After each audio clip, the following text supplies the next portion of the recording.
check her messenger. Nexus. And we're live. She's sharing out the link, y'all. Ain't nobody in here yet, but anyone that replays it. Whoop, whoop. Damn, that was fucking late. I know. I'm so disappointed in us. Trying to get some people up in this. You want me to send it to your dad? You can. Yeah. Alright, Strife. You guys are. Yep, we're on. Just waiting to get a couple more people in here before we start. I almost accidentally clicked our dad. Oh, yeah, don't do that. We got two people. Who's the second person in here? It's me. So who's the first then? Yeah, there's two, not one. If you in here, put something in the chat. I almost just sent it to you. I don't need it. I'm right here. I know.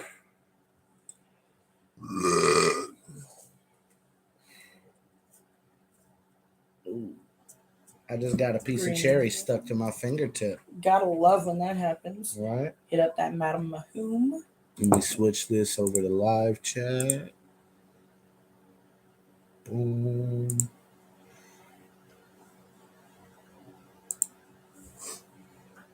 All right, I think that's everybody. All right. You may pull up the chat on my phone, or you want me to do that? Do it on yours because yours loads faster. Yep. My hair is so crazy. Oh, so the two is you too. Well, I just logged in, so it shouldn't have been me. It's Doyen. Boom, Doyen. Whoop whoop. I'm just gonna get offline. I'm gonna use your phone. Yeah. All right. But we got somebody. We got Doyen in Can we this push bitch. this back a little bit? Oh, look at his avatar. It's the logo. I'm not trying to adjust this a little bit better. No, you're getting all that bullshit in the background. That's why I had it where I had it, Well, man. I'm trying to set it to where I ain't got to be on top of you. Then you just turn it a little, but we want to keep this dead center and keep us. I don't want any of that shit on there. I don't want none of this shit on there. Okay, how's this? Just don't touch it again. So, whoop, whoop. Welcome back to LHRPG. This is a little segment that I call Sit Down. And version 2 with fucking Jayde.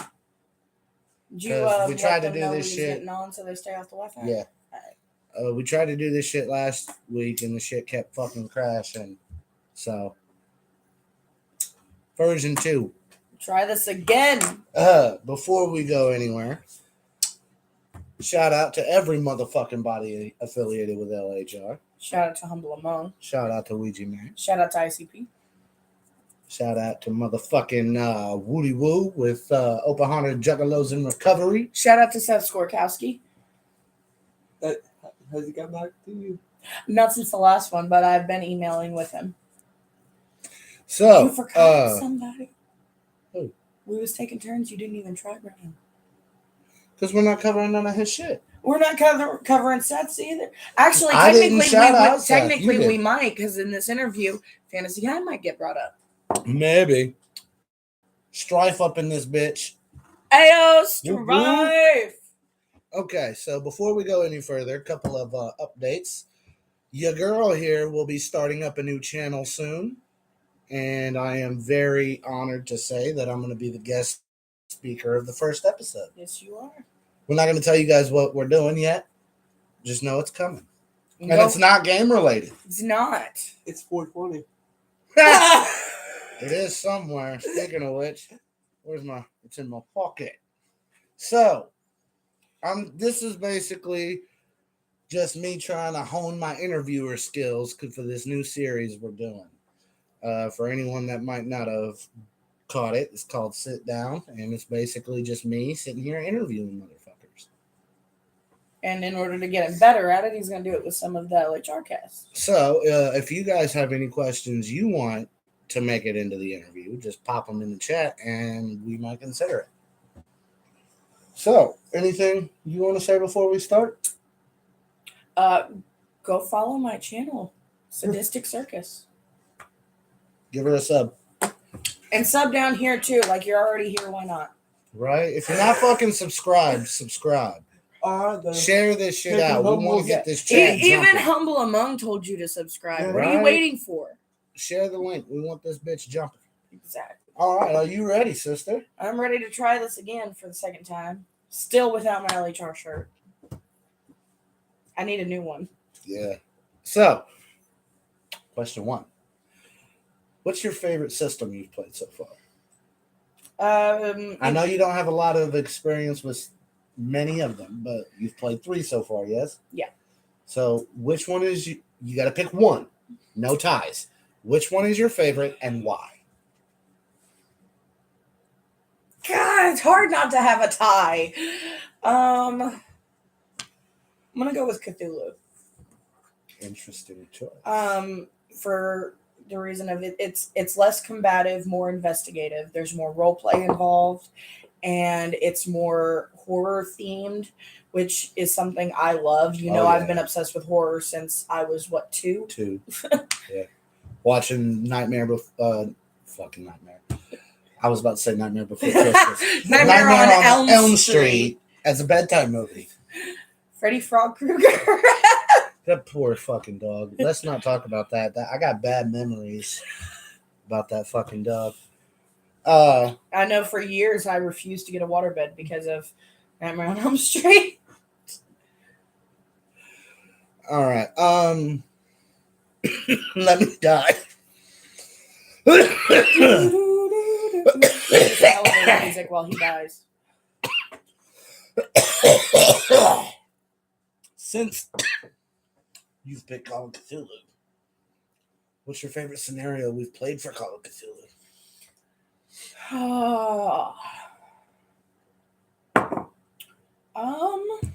Viral. Viral? Yeah, that was a good one. I really like that. If you guys missed it, go to our live stream not our live stream, it's in our Game Diaries playlist, ain't it? No, it's in our live stream. It's on our live stream playlist. Go to the live stream playlist and check out R.I.P. Marco Proudfoot. It's where we go over Viral. What was your favorite moment from that adventure? When the actual psychic asked me to help him do a reading because he couldn't figure out I was a fraud. That was great. And I convincingly helped him. Greeny's over here flipping me off because he was the actual psychic. I don't think it was until we started doing the fucking game diary afterward that he figured it out because we said it. When we said it, he was like, wait, you were fake? I was like, yeah. He goes, but you helped me. I said, yeah. And I pulled out the note that I had, the handout I had with all the notes that my character had taken ahead of time. Uh-huh. Like, this is the research down to the bottom of what's going on, figuring out the clues and everything. But it's the social aspect, getting together, being able to immerse in a different person and a different setting that makes no sense in reality, but is so intriguing and fun, and you get to experience that with people that you enjoy spending time with. Hell yeah. Fuck yeah. That's what I've always found. It's a great excuse to gather up with just fucking people you like hanging out with, and then you just tell a story together. It's great. And what I love it because it's not like you're just sitting around reading from a script either. It's so interactive. It's like those choose your own adventure games we used to play as kids. Yeah. Only it's instead of a video game, it's right here as a group making these decisions, seeing what happens if we choose wrong or right. Gucci? He's opening that so I don't get sick. Right. All right. I think this is going a lot smoother. Yeah, I think so. Now we're going to touch on one that we touched on last week, but like I said, I had to take that video down. I mean, we could really honestly do all of them over again, and it would be brand new. We're probably gonna. I just didn't want to do them in the same order. Be repetitive. Yeah. How'd you get into gaming? So growing up, our dad was into D&D. He didn't get to play very often, but as a young kid, that was one of those that I had been conditioned to think was just something nerds did. Yeah. So me and our stepmom would poke fun. Hey, the nerd herd's back. Da da da. And then as I got older into like high school level, he got to play another game for the first time forever, and I was starting to get interested. So, I sat with him, and observed more than anything. And then when I moved back to Illinois, I remember I had been talking to you about, how I was really interested in it. And you're like, well, I run it.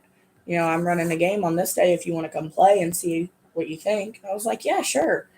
And playing with you and Nameless and Inferno was the first time that I actually got to play a game. And my first real interactive game was with Nexus. I know. But that's what got me hooked, was actually getting the opportunity to invest in it and see what all I can do and learn about, because I think you were the one that helped me roll up my character the first time. You're like, well, do you know what race you want to be? I don't know what the options are. And, getting to learn all this fantasy and how I can use it. And it was incredible. And I loved it. And I fell in love with gaming. I just found the coolest thing. All right. Now this one is going to be a bit of a long-winded answer. You're going to be talking for a few minutes. I just was. What's new? Are you ready? I talk all the time. I want you to name me 3 things that you now know that you wish you had known when you started gaming. Go in as much detail as you need. Separate player from character, firstly. Okay, tell me a little bit when about I that. first started playing, I did not understand the concept of your character's thoughts and decisions is not the same as the player running them. Right. And that they're just doing what's most sensible for that character.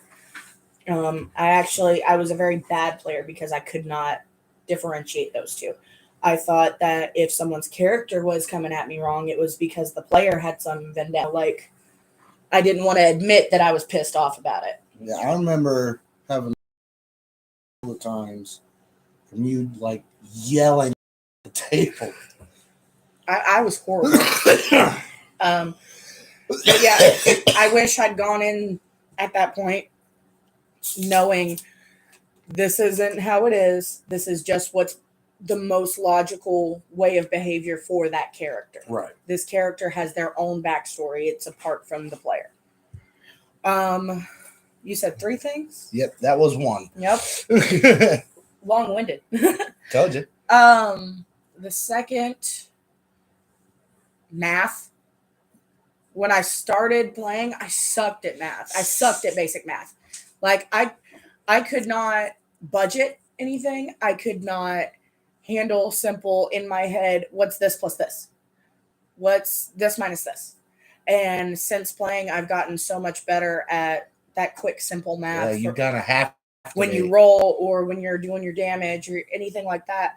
And it's helped me out in real life a lot. And if I'd gone in being better at math than I was, it would have made the gaming experience a lot easier for me.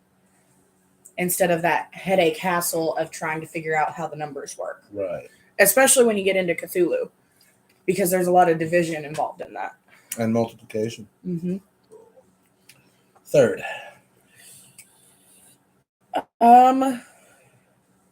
Time management. Like not being late? Yeah, well that, knowing how to manage your time, knowing when it's a good time to, chit-chat a little bit and when it's a good time to focus up. There were several games for a long time that we didn't get hardly shit done. Yeah. Because people were sidebarring so much. And for a while, I was part of that. And if I'd known then, how easy it is to run out of time and how much content you have to get in one session. Yeah. I would have known to, shut the fuck up, focus up, it's time to play. Yeah, because you're actually learning now how much work goes into preparing a game. See, up until this point, I've only ever played. Yeah. And most of the games that you run are pre-written. Either in a book that you study or on YouTube that you rewatch and submit and take notes. And for a long time, to me, it was just, oh, okay, so he's just copying down, this ain't no big deal. And now that I'm learning how the process goes, because I haven't even gotten into writing the meat of my campaign yet. I've just started researching and learning and watching Seth Skorkowski videos and rewatching our old game diaries, and just sitting there doing that is so much more work, and I haven't gotten into the bulk of my campaign. Yeah. So I respect him for what he does. like I told him he come home from work one day and I have been working on this all day. Just literally just researching and looking up books and stuff all day. And I come in and he's like, "Are you good?" I was like, "No, I'm exhausted."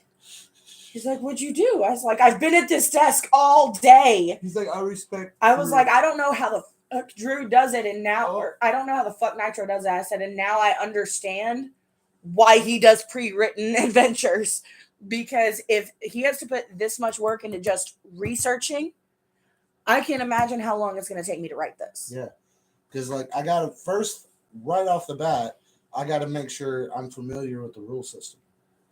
Then I have to read through the module, and that's if there is one provided. Anytime we've done one of Brennan's games, and with those a lot, you got to adjust it for our group. Yeah.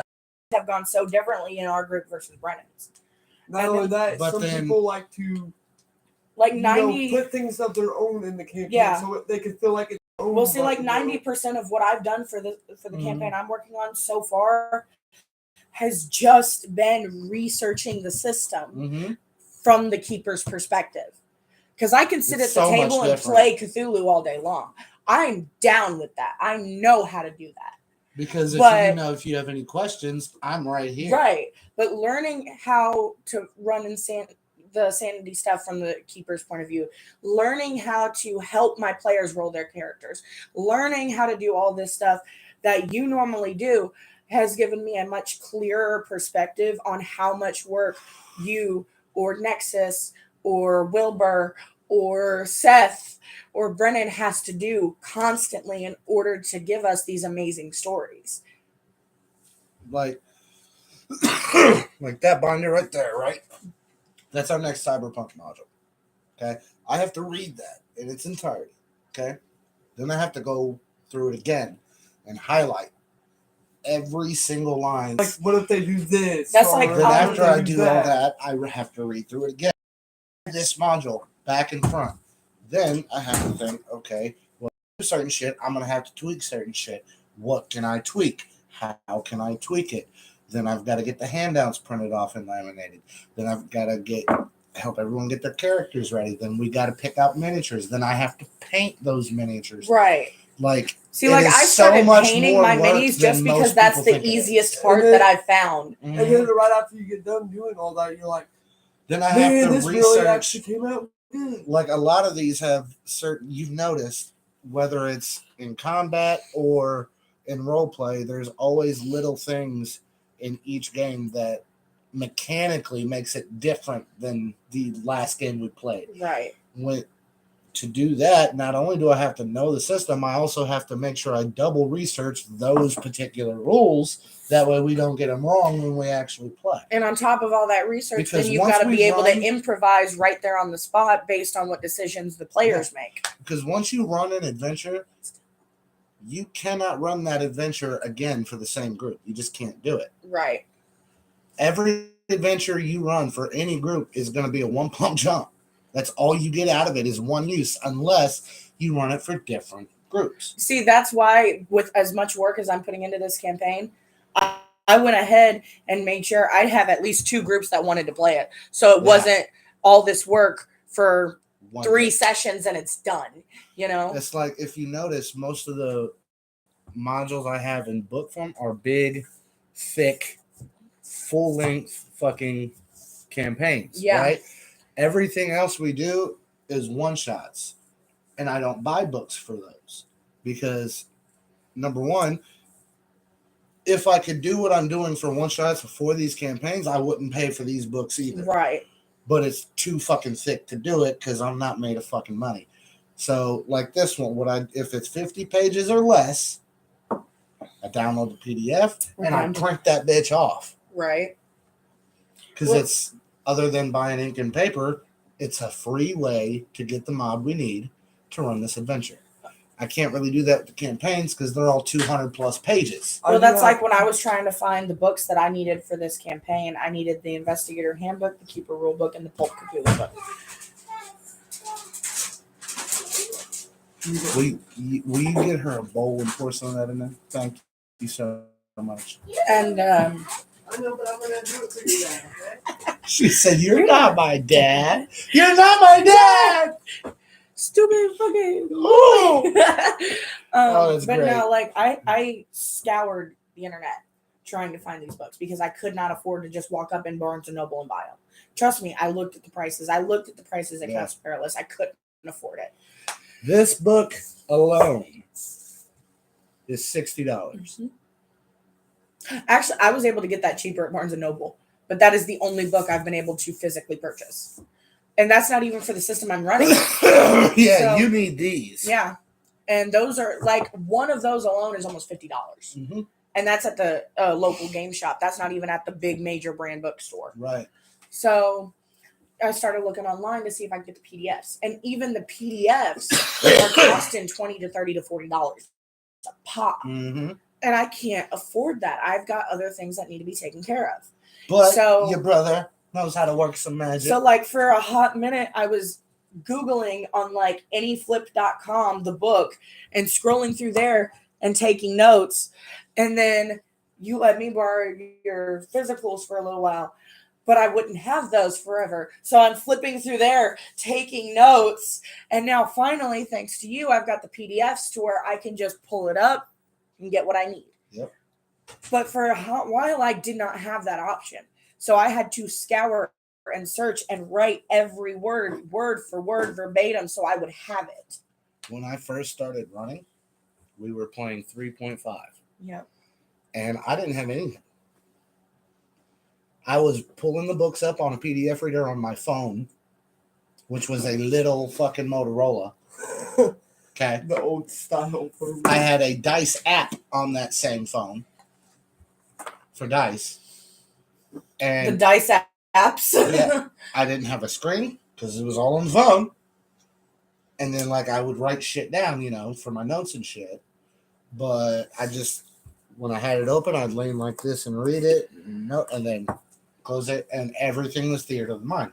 We didn't have dice. We didn't have books. We did not have anything when I first started running D&D. And that was in 2017.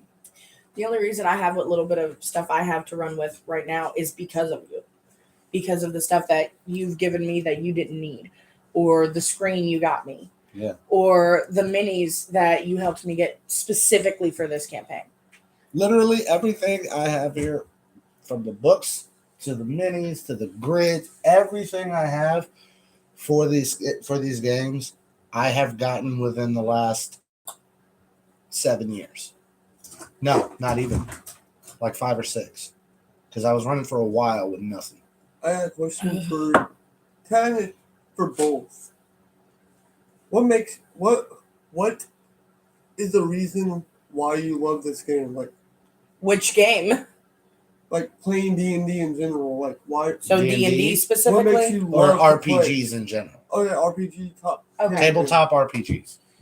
You go first because it's your technically, this is like saying, as a player for her, but as you as a DM, what makes you? Well, I'm starting to TM now. Yeah, but you've got all your experiences as a player. Before we answer this, though, shout out to Greenie because that was an excellent fucking question. Was. All right, go ahead and give your answer first, sister, since it's your interview. I forgot I punched the closet door last night. That hurt. Blunt number 2. I had him crack that door back open because I almost. I apologize. Do you want to switch spots so I'm over there with this? Yeah, if we could. Oh, that means you're going to have to sit in my chair. I don't want to impose. It's your house. Have Greenie lift that chair over my head so I can just slide. Oh. Short Uno intermission. momento, por favor. Don't Give me my clock him. motherfucking ass. I'm not gonna You gonna hand me my ashtray and my cup then? I'm gonna spill it on that puzzle now. I'd appreciate it. Okay, so you're first. I'm first. So basically your question was, what do I love most about TTRPGs as a player? Yes. Okay. I mean, obviously there's different aspects of different games that are more appealing than others, but as a whole, I would say the fact that you get to have that break from reality, get with a group of people you know you can be yourself around and be somebody new and have a good time, and just there is so much going on in our lives anymore. I know me personally, I've got so much shit going on, and you know about pretty much all of Yeah, it. we're not gonna get too. But personal. the point is, having that break from reality is a huge help. It's like therapeutic. It really is, because if you spend 24 hours a day, 7 days a week, 365 days a year doing nothing but stressing, which is what I do most of the time, it's so bad for your mental and physical well-being. Having that time where you can sit, when I get a call from Nitro saying, hey, do you want to come play a game on this day? I look forward to that. I count down to those days, because that is the one day, that week, that month that I get That to year in some cases. that I get to just relax and not have to stress and know everything's taken care of long enough for me to just stop and breathe and have fun for a few hours. Yeah. Or just let your child or nature of child come Inner out. child. Yeah. Like it's really just a major stress relief. It's like its own fun therapy session. And it's not as expensive as therapy, at least not for us players. Right. For y'all, maybe. I've got I've probably close to $10,000 tied up just in this one room. Not all at once, of course. Oh, hell no. I don't have money like that. Do you I'm imagine a broke-ass taking bitch. your whole Bitch. tax Bitch. check Bitch. just to get game shit? If we were rich no. enough to do some shit like that, we wouldn't be living in the situations we are right If I did that, I would probably be murdered. If we had enough money to do that, we would both own fucking big ass, nice ass houses with specific game rooms all decked out and shit. I'd have a house the same size as this one, just not broke as shit, because I am frugal. If I had money like that, I would have me a house, a nice house, a nice vehicle, and also I would have my own little personal like barn or something outside in the back where you go out there. It has heating, cooling, has freaking fan, a TV, a couch, and then a table off to the side that's where the D&D stuff is. This is where we I'd just buy sit that out and lounge motherfucking around house and in talk Benton. about the game afterwards. Right. Now, see, if that was the case, then if I had that much money, we'd have a nice 3 to 4 bedroom house, nice and comfy for a single family, couple of bathrooms. That way the kids got their own bathroom to use. And beware, the minute you do that, that is an open invitation for that bathroom to be nasty as fuck. I mean, I'm still going to clean it, but I'm going to put a sign up. Oh, no. Fuck that. You clean your own shit. Until they're old enough to clean it, I'm going to have to clean it. But a fenced-in yard where the kids and the dog can run around. Tanks and up play. in this bitch. Hey, Tank! whoop, whoop. And then that backyard building he was talking about, there would be no little fan and couch, and that would be fully decked out for our gaming area and filming area. It would have the fucking LED lights all around, the fucking overheads in case we need those. Separate little soundproof room with the soundproof panels for our filming. The main area would be nothing but the table and our game shed, a little coffee and snack area, a little kitchenette area, a little bathroom out there. Yeah. That way we ain't got to go in and out of the house, and I'd hire a babysitter every fucking game day. Hey, Tank, share the link out. We want people in this bitch. We want the chat popping. So, let me answer this before we move on to your next question. Speaking of Tank and whoever else is in the chat, if y'all got questions for this interview, remember, drop them in there. So you said for me as a GM, right? Yes. I think what I love most about the games as a GM is the visceral emotional reactions I get from players. I know. I love it when someone be like, "Oh no," and you're just sitting there with this shit in your like it makes me feel like when good. you made Tink cry on several occasions. It makes me feel You've made me cry. Like it don't make me feel good to make people cry, but it makes me feel good that you're creating such an emotional scenario. You guys are building these memories that you're gonna have forever, that you can look back on and be like, that was fucking great because of something I made. Right. And that just, it's like the greatest fucking feeling in the world. Well, I mean, to this day, we still gush over different scenes that happen in our group's Fantasy High season 1 and 2. And even though you didn't write that, you put that effort in for us and made it tailored to us and made it I have special. to change shit every time we run. Like, to this day, when me and Tink talk about that scene with Mac, she still gets misty-eyed. That's great. Whether she if she won't even notice it, I'll be like, "Are you gonna cry again? Really?" She's like, "No." It's great. Like, to this day, and you know how she gets when she's excited? She's like, "Yeah." She, to this day, when we bring up how I saved her dad, she's like, "Yeah." She does. It's great. Or the point where we bring up, well, you remember when what's his name got stabbed by the unicorn? She goes, "Oh yeah." That was her. She got stabbed by the unicorn. She died at the beginning of the finale. I remember when that happened. At the table, I was like, "What?"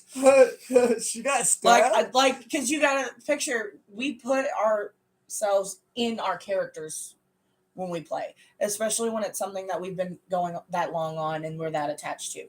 So when we're at the table for Fantasy High, we're not Tink and Beck, or we're not Tink and Jade and Tank and Doyen.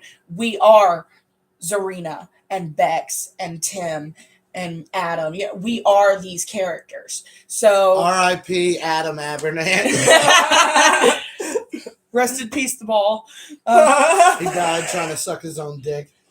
So, like, when that happened, I wasn't Jade. I was Bex, and all I knew is my best friend just got murdered in front of me.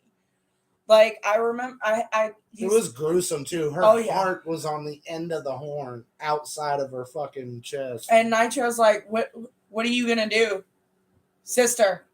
What are you gonna do?" She broke the fuck down for a minute. I think I had to have Sandra Lane come in and compose your ass. Yeah, like, my mom had to get my attention, and when I finally was like, "Oh, it's okay, calm emotions, because I need to get this shit done." Yeah. Like, I had to cast a spell on myself to be able to function to save my best friend.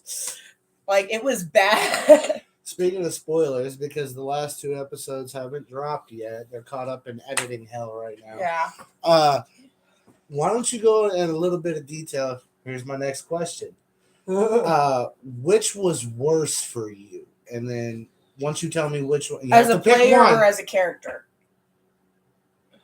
You know what? We'll do both. I'll have you answer which was worse as a player and then which was worse as a character. I will give you 2 options. You can only pick one for each answer. So which was worse for Bex and which was worse for Jade? Yes. Okay. And then once you answer, I'll have you go into a little more depth on both answers. That third person point of view right there. Which was worse? We'll go with for Jade first. Between Zarina getting murked or your doppelganger splitting off? Zarina. Why? Because for the entirety of season 1, damn near, Zarina was my only family I counted on. And me and Tink have always been close. You know that. In real life and in almost every game we play, she and I are like this. Oh, yeah. So, like, season 1, my character didn't have shit to do with hardly anybody but Zarina. Right. And season 2, we stayed close like that, even though I was closer with other people. But to watch everything, that we had done together, to do all this cool stuff together, and then know that my character's watching her best friend die right in front of her. That was emotional for me because I could see in my mind it would be no different from if I'd seen that happen to Tink. And that really fucked with me. So which one was worse for Bex? For Bex, it's hard. But I would probably have to say the doppelganger scene, simply because by that point she'd already lost Zarina. Mm-hmm. Like physically watched her lose her, and at that point she had lost everybody. She had lost the last people she had with her, and Bex's biggest fear was losing everyone she loved and being left alone, and that's exactly what happened. So, like I said, future teaser here coming into junior year, Bex has a lot of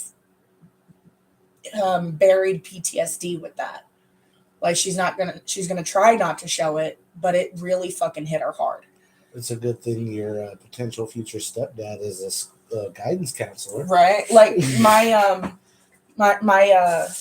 I know for Bex at least, she's gonna be a lot more territorial, a lot more animalistic in protecting her friends and family. Oh my god, she's gonna be Fig.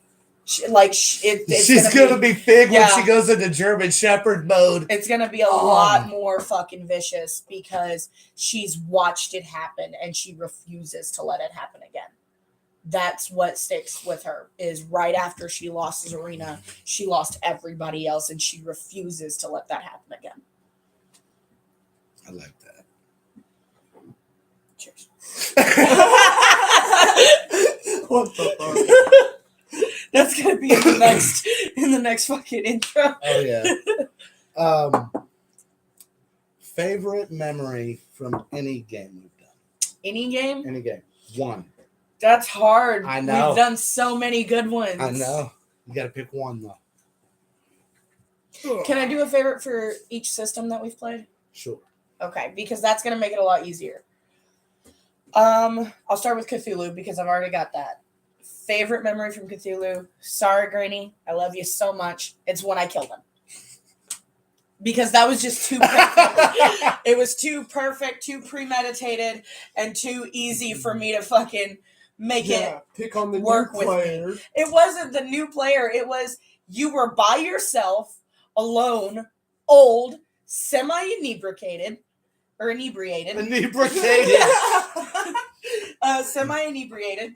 And you were an easy target. And I can't remember my character's name, but I know she was having that overwhelming, almost possession urge to kill. And you were the easiest target. For anyone, and you fell hook, line, and sinker. Not for real. Anyone who hasn't seen that one yet, because I think that one's up already. Yeah, it should be. I think that's one of our lives. Is it one of the lives? I think so. Because after that was the Halloween one. Yeah. Yeah, it was the Halloween. Because after, what did we call that one? It was the ghost. No. No. What did we call the stream? Hand me your phone. Yeah. Check the playlist. Let me see this. That's the one that has. Because I know after the last couple of Fantasy High episodes ended up in editing hell, we started just doing live streams for our for our game diaries. That was our first live stream, wasn't it? Yeah. Yeah. Our first live stream, I think, went over Uncle Timothy's will. Yep. Yeah, I think that 2 was months ago. Yeah. So, but essentially what happened was I lured him outside to this garage, and I had a sword, so that's great. I had a sword, and I as he turned around, I tried to impale him with the sword, but he was just quick enough to dodge it, and it landed like right next to him in the wall. So what'd you do, sister? He took off running, and I went, bam, in the back of the head. Well, and when he hit the ground, he went. And the reality, and know. like as a character, I know that when someone tries to shoot you, if you zigzag, you have more of a chance to dodge the bullet. You were also drunk. By the character I was playing, I can't use that because if your character knows that, your character might have known that. But the point with that would be, number one, that roll would come at disadvantage because like you said, you're drunk. 2, what was your movement rate? Because if it was not 8 or higher, you couldn't even attempt to dodge a bullet. I don't remember what mine was. I think it was like a 7 because you were old. I think it was like a 6 or a 7 because of his age. Yeah. I think I was like, what, 34? No, you were older. You were like in your early 50s. But like, so. But like, unless your movement rate is 8 or higher, you can't even attempt to dodge a bullet. Rules is written. But like, he hits the ground, and it's the same in Cyberpunk. Greeny's over here, what the fuck, man? And Nitro's laughing. I was like, and now I'm going to walk over to his corpse and take the tire iron out of his hand. And Nitro looks at me and he's like, why? I said, that's what I'm doing. He's like, okay. I said, I break my own ankle with it and put it back in his hand. And he goes, don't fucking tell me. And everybody at the table's like, what? I was like, oh, so now when somebody asks, he attacked me and I had to defend myself. She's fucking psycho. It worked. It did. Hey, don't get it wrong. I'm not psycho. I'm sadistic. It worked because your fucking fast talk was like a 73. It was great. See, I was more than willing. How do you remember show? I don't know. Because if we're doing pre-gens, if the adventure comes with pre-gens, I will read them sheets before I hand them out. So he knows how to. And if it doesn't come with pre-gens, and it's a one-shot, and it's not going to be something that I think everyone's going to be super stoked for, it's just something that I'm kind of looking forward to doing, then I will write those pre-gens up myself instead of having you guys do it. Meaning, I know everything that's on that sheet. I fucking put it there. Like you did for one of the characters on that game. You had. No, it was viral. He had to roll up a character for Tink for viral. But yeah, me and Tink sat down together and did that. Actually, yeah. You guys took a guy character and made it into a girl character, didn't you?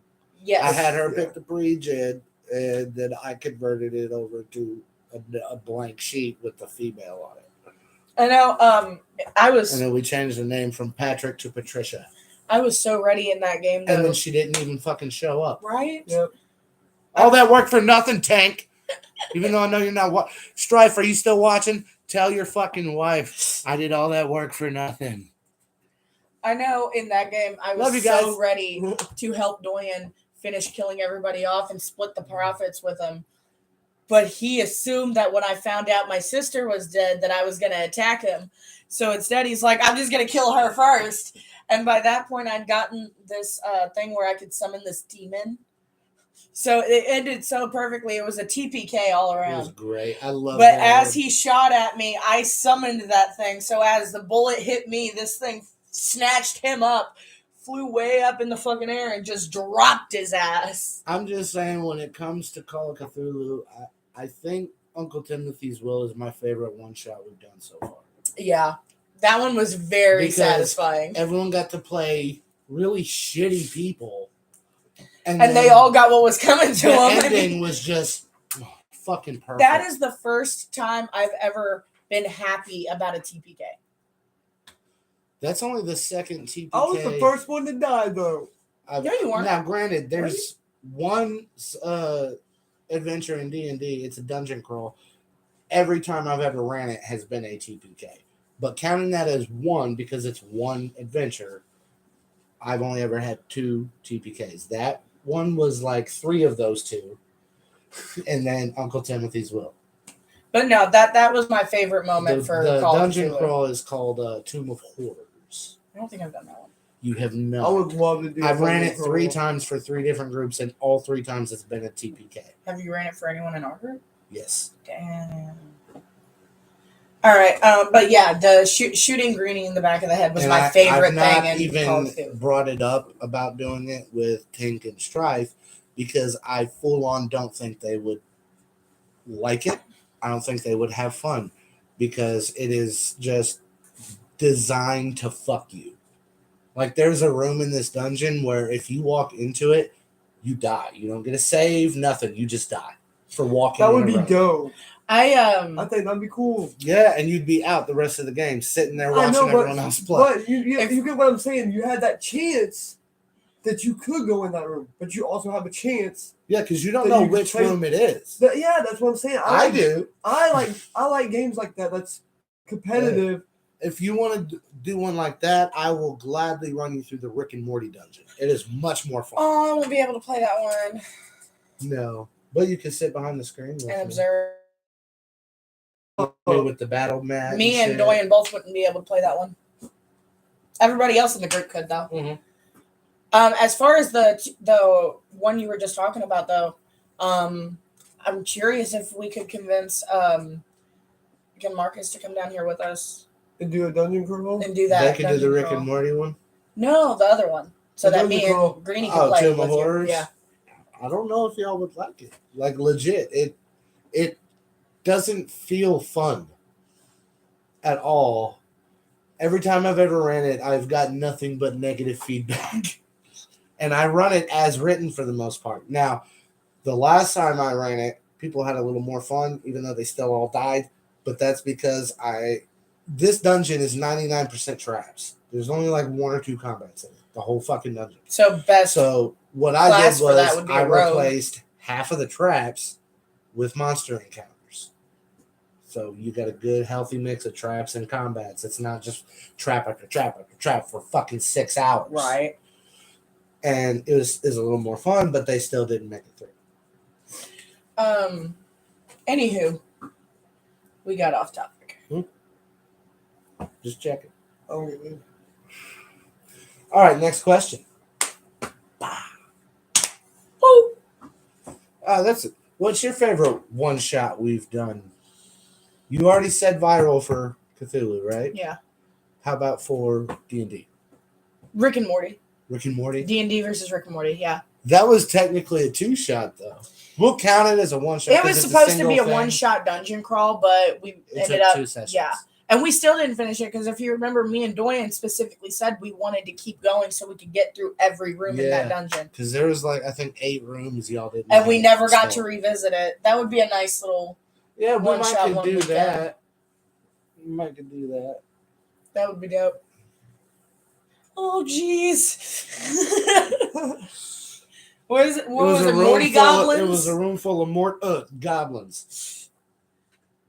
There's it's written.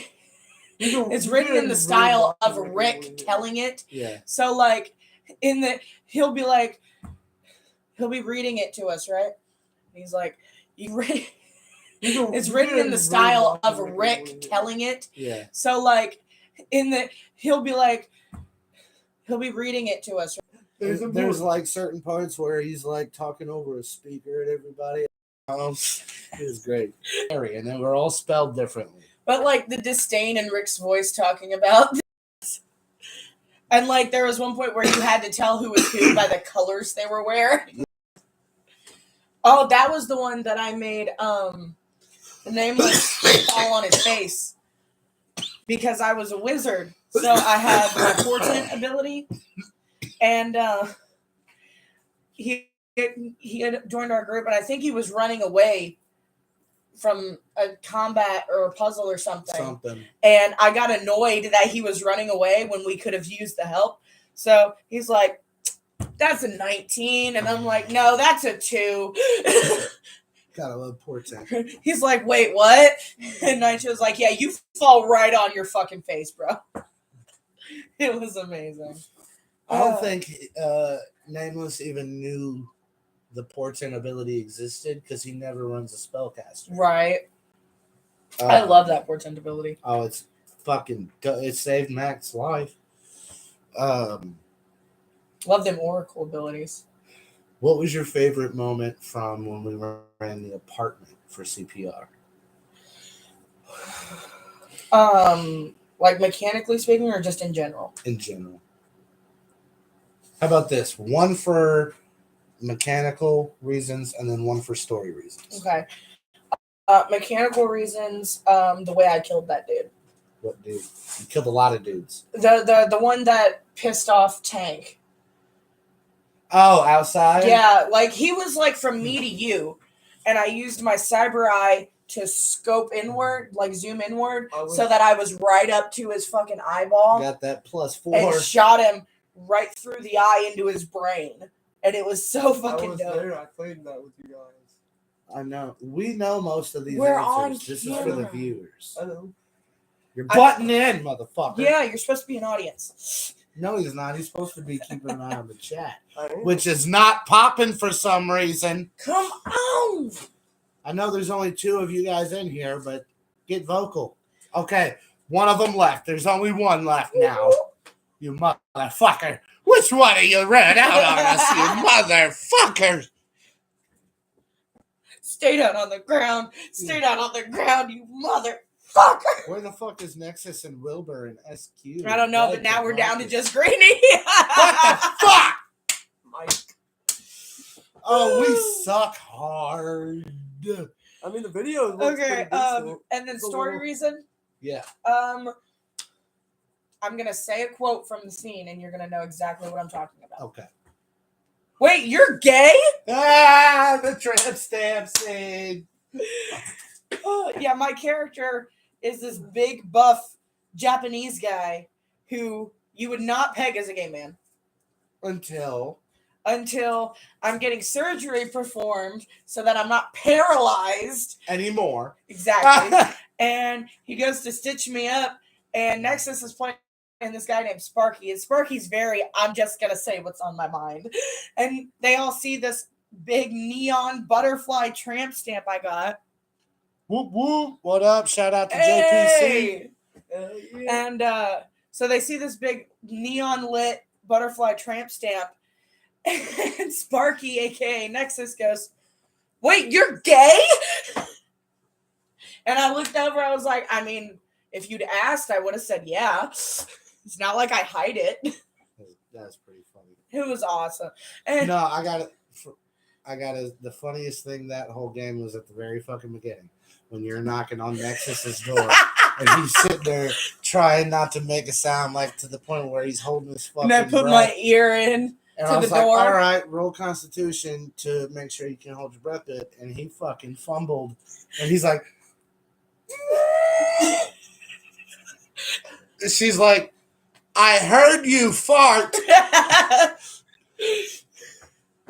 He's like, damn it. What do you want? You know what I want. It was great. And the relationship between Sparky and the center man was just pure comedy gold. What was the one where you knocked on the door and the one was like, "No one's here"? That was Doyen. Yeah. That was fucking funny too. He yells out, "No one's in here." And then he slips out like $5. And you're like, "This is not all of it." He goes, "Oh, okay. Here's another 5."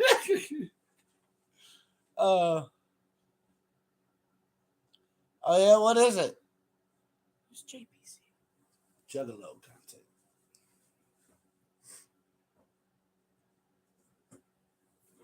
I met them in Humble's chat. Oh, okay. Okay. They're fam. They're dope. Dope. Welcome. Oh, that would be dope. Viking Death Squad. That would be dope. That sounds like an interesting. That Yes. does sound interesting. That's like Huh. that's pretty much kind of like reminds me of like Raiders. Like Vikings. Now, is that It's a vibrating. is that a system or is that a module? Because if that's What's a whole, vibrating? It's coming outside. Oh.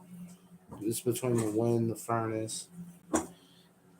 It's based Black Sabbath music. Oh, That sounds dope as shit. that sounds very different from what we normally do. Because all the books I have right now focus on a particular setting. Yeah. Like I've got D&D for high action said fantasy. It's my own thing. Oh, Like he written the book?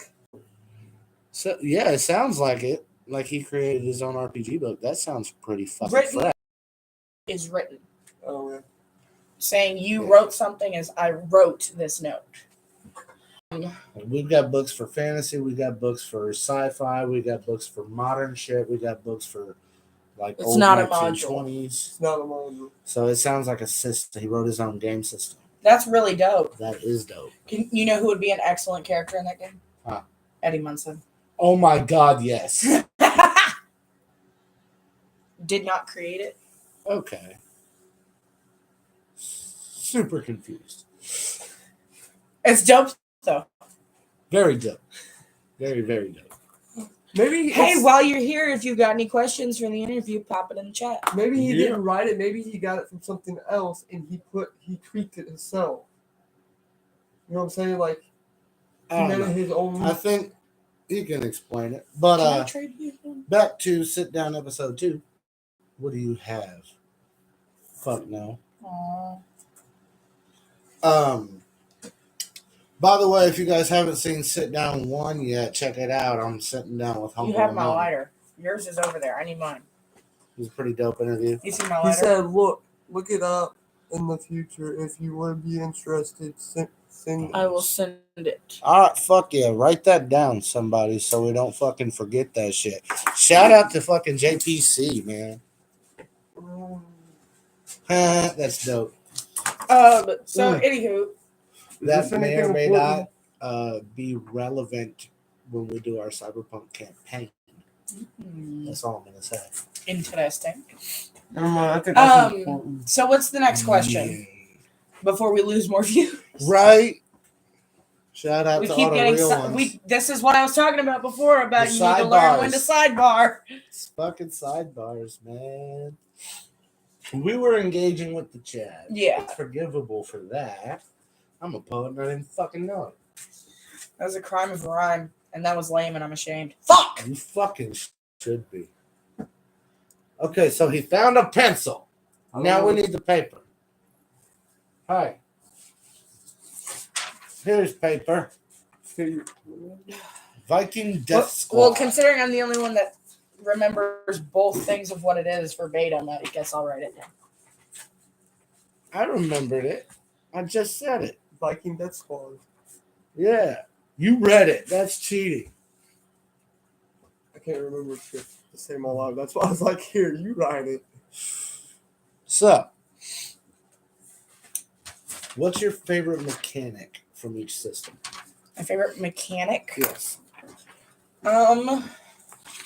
For D&D, I'd say the spell point system rather than spell slots. So long as you're using it with a responsible group, it's very efficient without being too OP. Now, if you're doing it with a group of newbies who just want to all do spells left and right, then that's definitely going to be way too OP for your group. Yeah. But I think our group's pretty responsible with it, and it's allowed us to do a lot more cool shit and actually be able to advance our story better.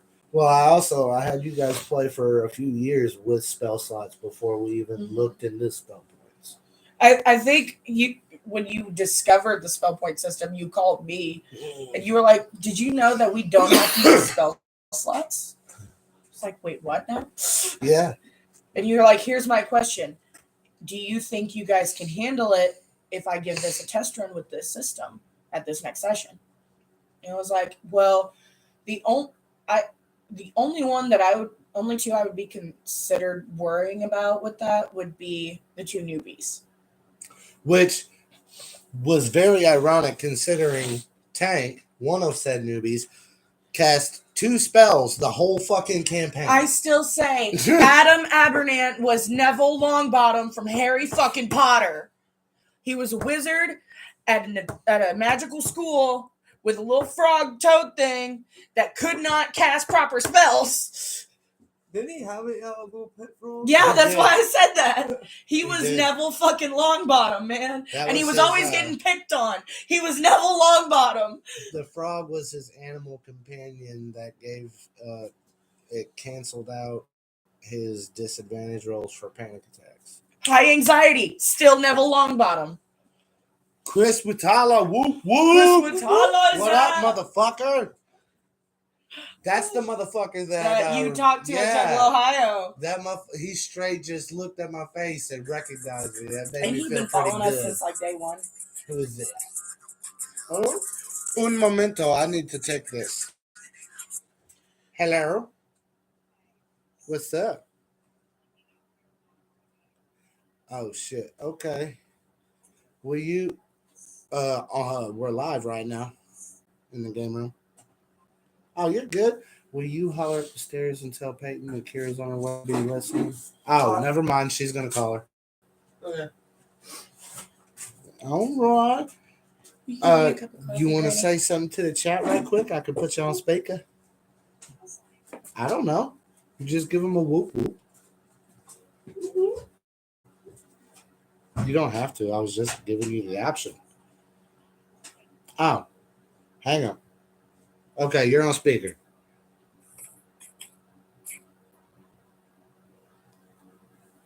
Hello. Whoop whoop, Vixen.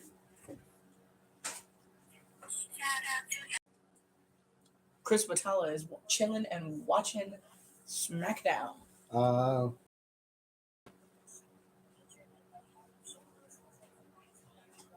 Holy shit. What? Yeah. All right. I love you. Bye. What's going on? Google has incorrect information about the diner on their website. Damn. Anyways, SmackDown. Fucking. I used to watch wrestling. I ain't watched it in some years. I've been mainly focusing on games and horror movies and DC movies. Mr. and Mr. Caudell watched that. Yeah, Mr. and Mr. Caudell. I don't know what they want to go by online right now. So we've already name dropped them so many fucking times. It doesn't matter. But their faces haven't been on, so hopefully, if they want a different name, by the time their faces come on here, you're the one that blasted their last name. It wasn't me. I'm just saying. I've always just first named them. Their names are so fucking common. It could be anyone.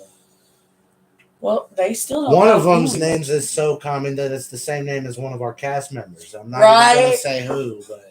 To be fair, that's not his first name. So. His first name is much less common. Anyway. Okay, so yeah, anyone in the chat that's got questions for the interview, drop them, and when we see them, Nitro will ask. This is a second episode of a series I'm starting. It's called Sit Down, where I basically just sit here and fucking interview people. And this is the first episode was Humble Among. Second episode is with Jayde. And it's a second attempt on Sit Down with Jayde. So. Yeah, because the first one kind of fucking blew and it kept crashing. Blew. I ended up taking that shit down, so this is 2.0. All right, so what you got to ask next? Why you got to fuck with my word? How about that? Don't feel bad. I can't say wash your ass in the shower sauce. So. What was the most emotional you've ever gotten at a game? Like, what was the scene that really fucking stuck? And you have to pick just one. So you got to pick the one that like shook you to your fucking core. That first sit down conversation that Bex ever had with Gorthalax. Oh yeah. And I say at that the ice cream shop. I say that because Bex hasn't really had too many emotional scenes. Yeah. Most of her shit has just been, discovering her family, discovering love, discovering friendship, fighting people off, doing cool shit. The first real emotional scene she ever had was when she finally met and talked to her father. And up until now, that's been the real only emotional scene. By the way, that scene killed my throat for 3 days. And I regret saying that that's been her only emotional scene because now I know he's going to do some fucked up shit junior year. You're going to cry. Fuck you! Every time he does that, it's true. He usually does that to Tink. Hey, you're going to cry. Like you did over Stranger Things? More. You're going to blubber. Like Tink did over Mac? Like that mixed with how you did over Stranger Things. Oh, no. Like consecutively, not concurrently. All right. Did you make more coffee? Where's my cup? Your cup's sitting right there. I don't know where your coffee is, though.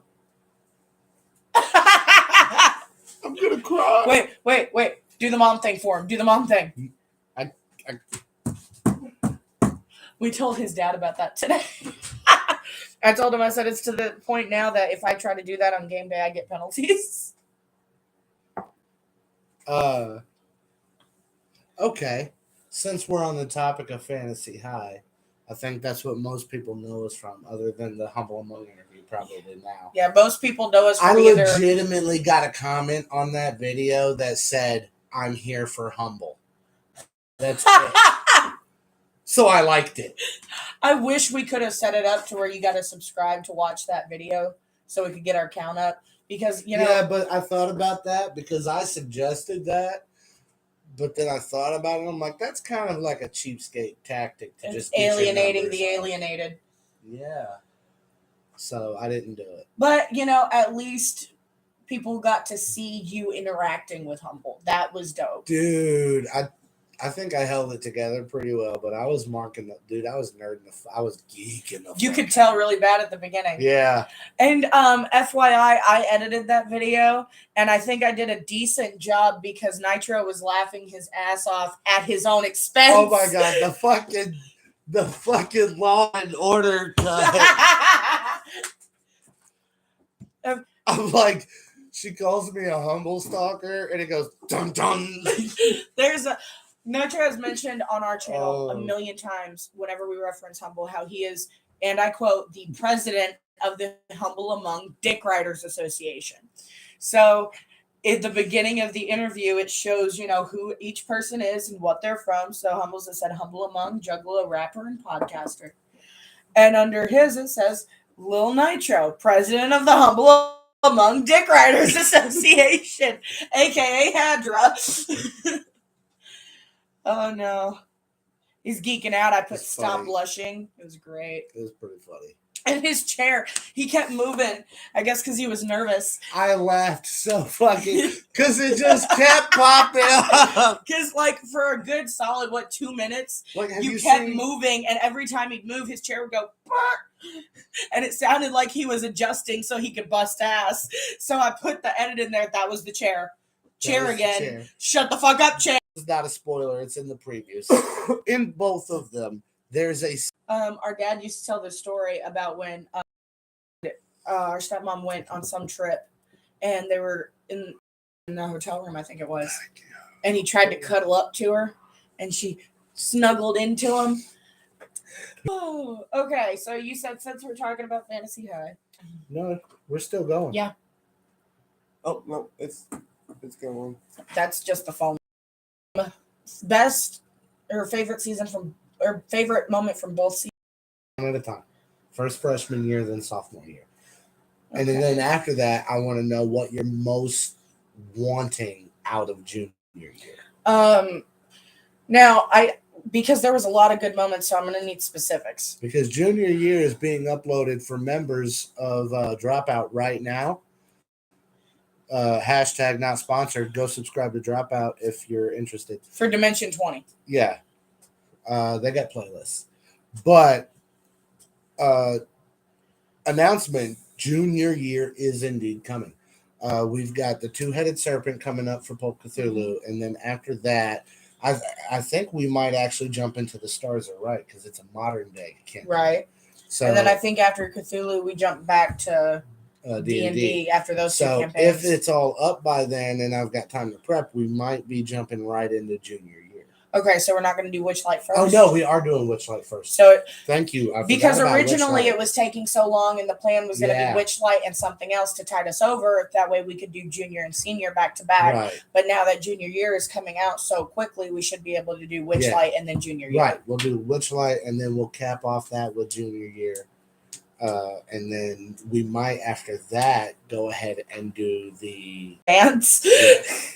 So, favorite moment from freshman year. So, because it can be in a combat, it can be in a role play scene. Well, that's why there were so many different types of scenes. I was going to say to you, specifically, my character or combat or what, but you just said in general. Yeah, but you have to just one that encapsulates everything you